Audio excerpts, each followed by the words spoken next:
사실 원태희가 나서 이 이야기를 처음 이렇게 시작할 때 이게 이런 이야기로 시작을 하면 안 됐어야 된다 이런 생각을 했는데 혁진이가 와서 참 감사하다는 생각이 듭니다. 우리 교회 이제 그 소중한 청년들이 다 이제 군 복무를 마치고 이제 다 돌아왔죠. 저녁 후 이제 그 다 친구들 한 명 한 명씩 만나보면서 군 생활에 대한 이야기도 듣고 앞으로에 대한 계획에 대한 이야기도 이제 다 들어봤습니다. 근데 또 한편으로 만나고 나니까 제가 지냈던 군 생활에 대한 생각도 많이 나더라고요. 나는 군 생활 어떻게 했더라? 막 이런 생각이 들었습니다. 쫄병 시절에 이제 구보할 때 너무 힘들어서 논두렁에 막 몸을 던지고 싶었던 그런 기억도 나고, 뭐 혼자 침낭을 막 뒤집어 써서 초코파이를 막 이렇게 혼자 이렇게 먹었던 그런 달콤했던 생각도 사실 났습니다. 근데 군 생활이 본격적으로 이제 재밌게 느껴졌던 시기가 있는데 그게 이제 저 개인적으로는 상병 5호봉, 속된 말로 군 생활이 꺾였을 때가 제일 재밌었던 것 같습니다. 왜냐면 제가 근무하던 부대에서는 상병 5호봉이 되면 이제 모든 게 다 이제 바뀌었거든요.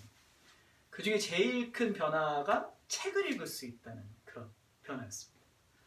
그러니까 상병 5호봉 되기 전까지 약 17개월 정도를 까막눈이 아닌데도 까막눈처럼 살아가는 아무것도 읽을 수 없었던 그 시간이었는데, 이제 이 글자를 정말 오랜만에 책을 펼쳐볼 수 있게 되는 그런 이제 시기가 이제 그때부터였습니다.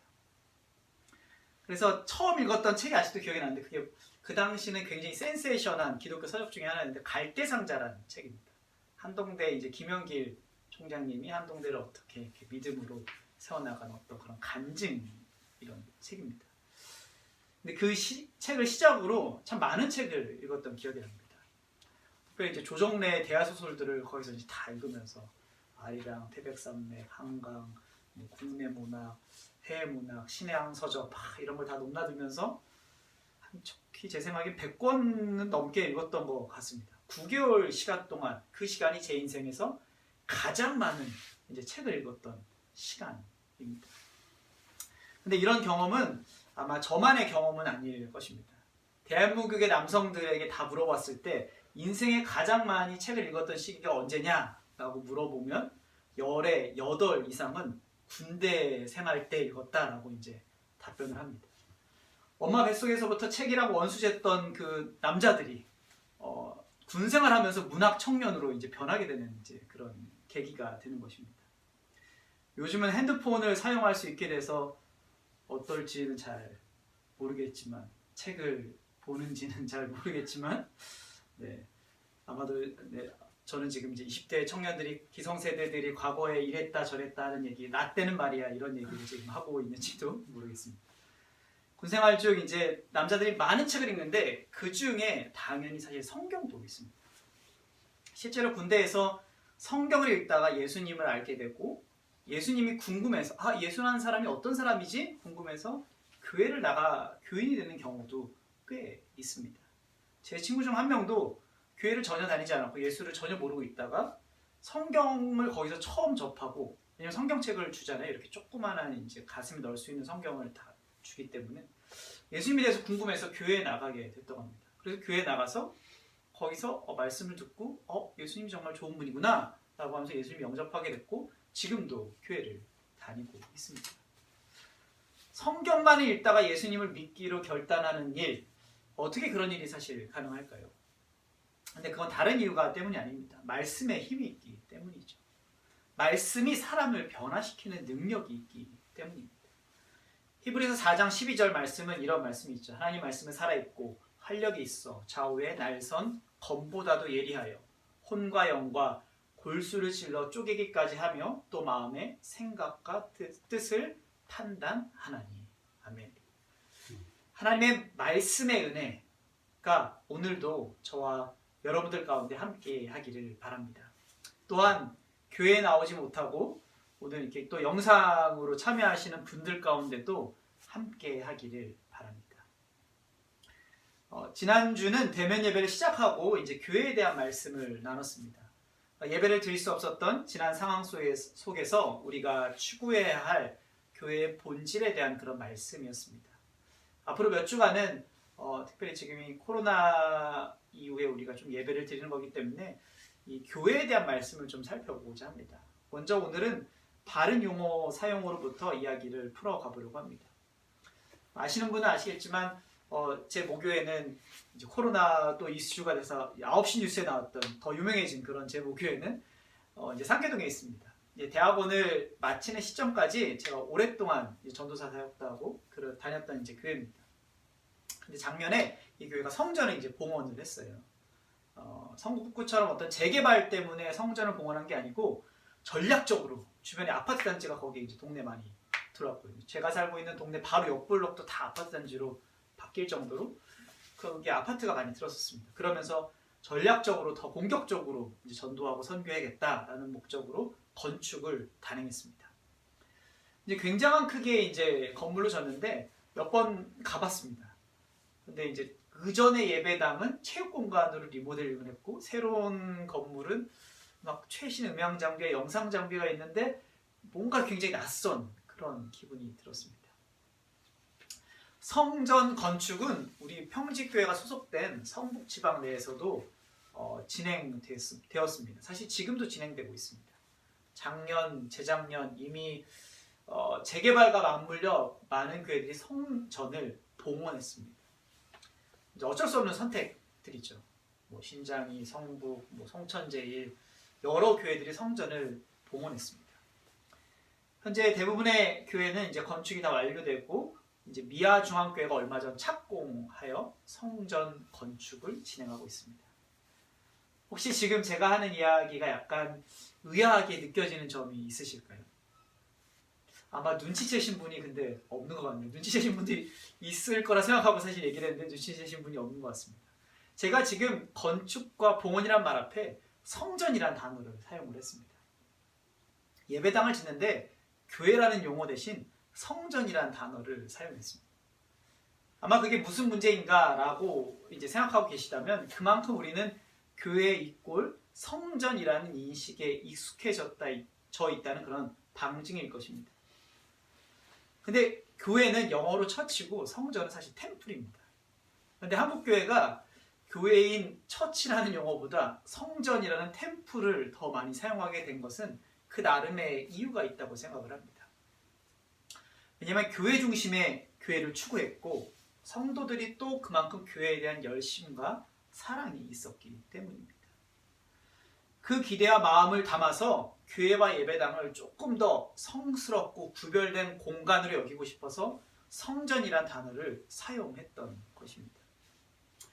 또한 목회자의 권위를 강조하기 위해 성전이란 용어를 선호했을 수도 있습니다. 성전이라고 부르되면 그 성소, 지성소에 들어갈 수 있는 사람은 누구죠? 대제사장 한 명밖에 없는 거죠. 그러니까 담임 목회자 한 명만이 하나님의 말씀을 대언할 수 있고 하나님과 대면할 수 있는 사람이 이제 되는 겁니다. 그러므로 성전이란 용어를 사용하면 자연스럽게 목회자의 권위도 올라가게 되어 있습니다. 어떤 단어를 선정함에 있어 그 단어가 가지는 파생 효과는 그렇게 우리에게 무의식적으로 작용되고 있는 것입니다.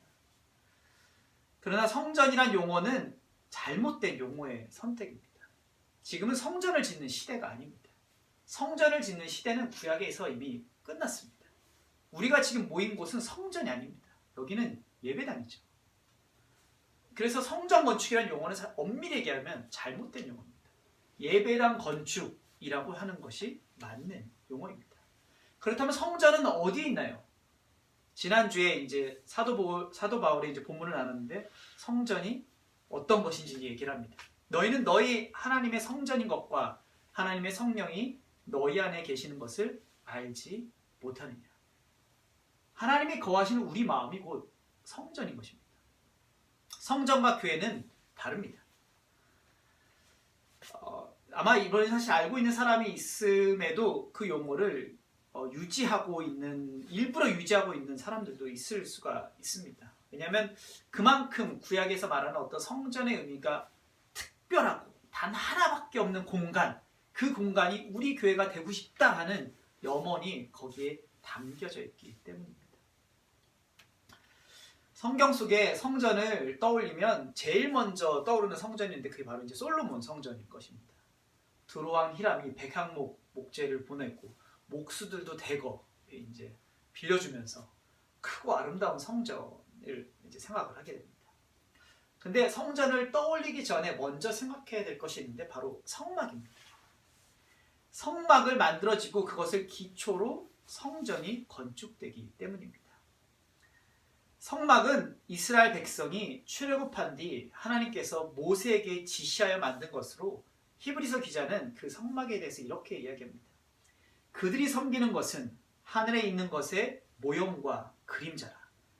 모세가 장막을 지으려 할 때에 지시하심을 얻은과 같으니 이르시되 산과 모든 것을 산에서 내게 보이던 본을 따라 지으라 하셨습니다. 말씀을 보면 이 성막이 하늘에 있는 모형과 그림자라고 합니다. 그것을 본떠서 만든 것이 성막이라고 이야기합니다. 근데 이 부분이 되게 재밌지 않습니까? 저는 이거를 보면서 이게 참 되게 재밌다. 왜냐하면 하나님에 대한 이미지는 그 누구도 알지 못하는데 하나님의 이미지가 없는데 하나님의 거하시는 곳을 만들고 있다는 게 참 되게 재밌다는 생각을 했습니다. 이게 참 되게 놀라운 일이구나, 신비한 일이구나 라는 생각을 잠깐 하게 됐습니다. 이스라엘 민족이 가지고 있던 하나님의 신관은 초월적 하나님의 신관입니다. 그런 신관은 우리에게도 계속적으로 이어져 오고 있습니다. 우리가 자주 하는 고백 중에 하나는 하나님은 무소부지하신 하나님이십니다 라는 표현이 있습니다. 세상 어디든지 안 계시는 곳이 없다라는 그런 말입니다. 눈에는 전혀 보이지 않나 그 형상을 전혀 알 수는 없으나 그분은 어디든지 계십니다 라는 그런 역설적인 신앙 고백입니다. 그런 초월적인 하나님께서 땅으로 내려오신 곳, 그 여호와 하나님이 함께 하심으로 그분의 영광이 가득하던 곳, 그곳이 바로 이스라엘 성막이었습니다.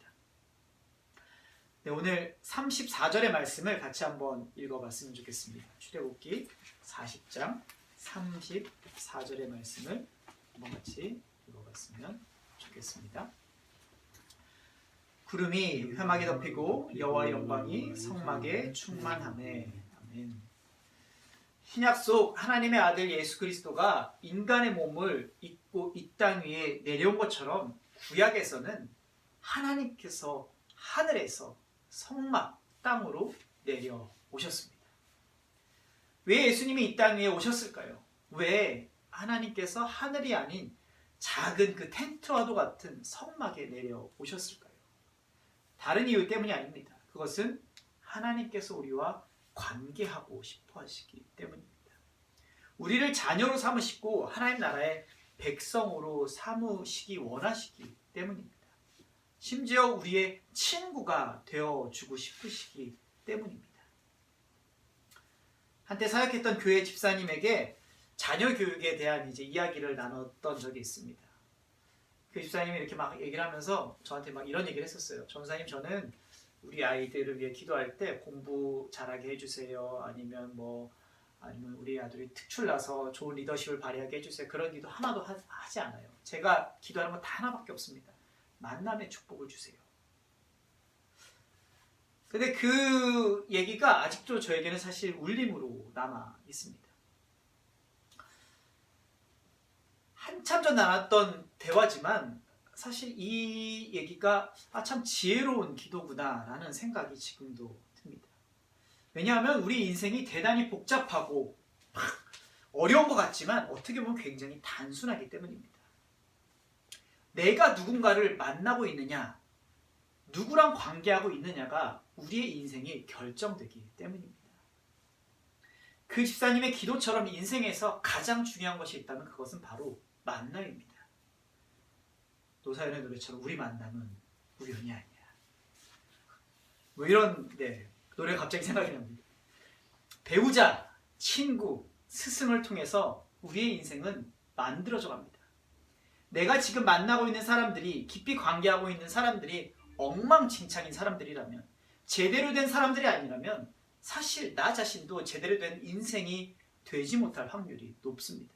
더 심하게 말하면 내 인생도 그 사람들처럼 망가질 수 있습니다. 사람을 만나는 게 그렇다면 하물며 하나님을 만나는 건 어떻겠습니까?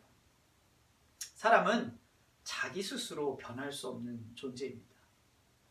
내가 스스로 변할 수 있다면 그런 존재라면 엄밀하게 얘기했을 때 우리에게 예수님은 전혀 필요 없는 존재가 됩니다. 내가 모든 것을 내 마음대로 다 할 수 있다면 예수님이 무슨 필요가 있습니까? 우리 인생이 변할 수 있는 건 그것은 예수님을 만날 때 가능해집니다. 예수님을 만나야 인생이 변화되게 됩니다. 내 인생 속에서 예수님을 얼마만큼 만나느냐에 따라 우리의 인생은 변화받을 수 있게 됩니다. 성경 속 등장인물들의 삶은 예수님을 만났던 자들의 삶이었습니다. 사도 바울, 베드로, 스데반, 그들은 모두 예수님을 만났기에 이전과는 다른 인생을 살 수 있게 되었고 이전과는 다른 꿈을 꿀 수 있게 되었습니다. 그리고 그 하나님은 지금도 우리를 만나시기 원하십니다. 우리와 관계 맺기를 원하십니다. 그분은 지금도 살아서 역사하시는 하나님이시기 때문입니다. 혹자는 이렇게 얘기합니다. 내가 너무 부족해서, 내가 너무 가난해서, 내가 죄가 많아서. 그 모든 것들은 부차적인 문제입니다. 가장 중요한 핵심은 그런 것이 아닙니다. 중요한 것은 하나님께서 우리를 만나기를 원하신다는 사실입니다. 바라기는 그 하나님과의 실제적인 만남, 실제적인 관계가 있는 저와 여러분이 되기를 간절히 소망합니다. 오늘 읽은 성경 본문의 마지막 부분은 출애굽기의 이제 마지막 끝 장면입니다. 출애굽기 초반부를 여러분 기억하시나요? 노예처럼 살아가는 이제 이스라엘 민족이었죠. 하지만 이 출애굽기 마지막 1장 말고 40장 읽어보면 분위기가 너무 다른 것을 이제 경험하게 됩니다. 하나님이 성막에 거하심으로 여호와의 영광이 충만함을 경험하고 구름 기둥과 불 기둥을 통해서 인도하신 하나님을 그들이 경험하게 됩니다. 오늘 마지막 말씀 이렇게 끝나요. 낮에는 여호와의 구름이 성막에 있고 밤에는 불이 그 구름 가운데 있음을 이스라엘의 온 족속이 그 모든 행진하는 길에서 그들의 눈으로 보았더라. 1장에서는 정말 그 회색빛과 같던 그들의 인생이 하나님이 함께 하심으로, 하나님이 내려와서 그들과 관계하고 만나게 되심으로 낮에는 구름기둥, 밤에는 불기둥이 인도하는 인생으로 되었다는 성경의 말씀입니다. 성막이란 표현은 본래 히브리어로 거처를 뜻합니다. 하나님의 거처가, 하나님이 거하시는 곳이 바로 성막인 것입니다. 하나님께서 하늘에서 성막으로 내려와 그곳을 자신의 거처로 삼으셨듯이 하나님께서는 지금도 그분의 거처를 찾고 계십니다.